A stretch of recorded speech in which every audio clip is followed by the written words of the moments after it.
ولې ښځې له خپلو مېړونو څخه نفرت کوي؟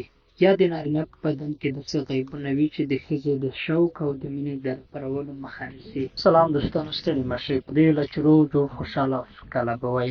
په یونۍ ویډیو کې تاسو ته ښه راغلاست وایم. که زموږ چینل مو سبسکرایب کړی نه وي نو همدا اوس یې سبسکرایب کړئ او همدارنګه د ګونګړي نښانه هم ووهئ چې راتلونکې ویډیوګانې په اسانۍ ووینئ.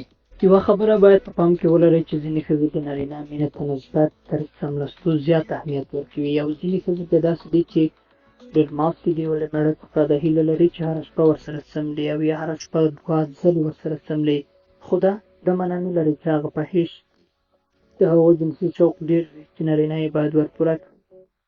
زه په اونۍ کې ضرور یو ځل باید خلاص کړئ.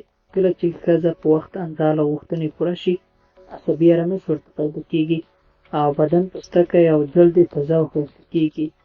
معمولا هغه ښځې چې انزال په وخت نه ترسره کېږي ژر عصبي کېږي، خو ځینې ښځې دي چې بیا د ځینو مشکلاتو په وجه یا فکراً ناارامه او غم په وجه څملستو ته زیړه نښې کوي.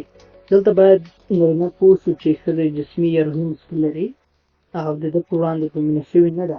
باید په ډېرې مینې سره یې د مشکل په حل کولو کې ورسره مرسته وکړي. نو ښه خبره دا ده چې خپلې ښځې سره د خوب په حقونو کې تر هغه مینه وکړي چې سمه انزال کېدو ته اماده شي.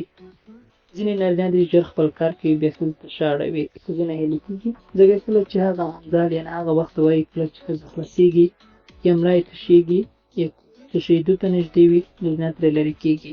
دلته د ښځې په اعصابو ډېر شدید فشار راځي، تر هغې چې ملا خلاصه نه شي روحي حالت یې ګډوډ وي. نن سبا د نړۍ په زیاترو ملکونو کې د ښځې او د مېړه ترمنځ طلاق یو لوی عامل همدا دی چې مېړونه یې نه شي کولی هغه سمې انزال او یا ډکې ملاوې ورتشې کړي. دوستانو، که چینل مو سبسکرایب کړی نه وي نو همدا اوس یې سبسکرایب کړئ تر څو راتلونکې ویډیوګانې په اسانۍ تاسو ووینئ.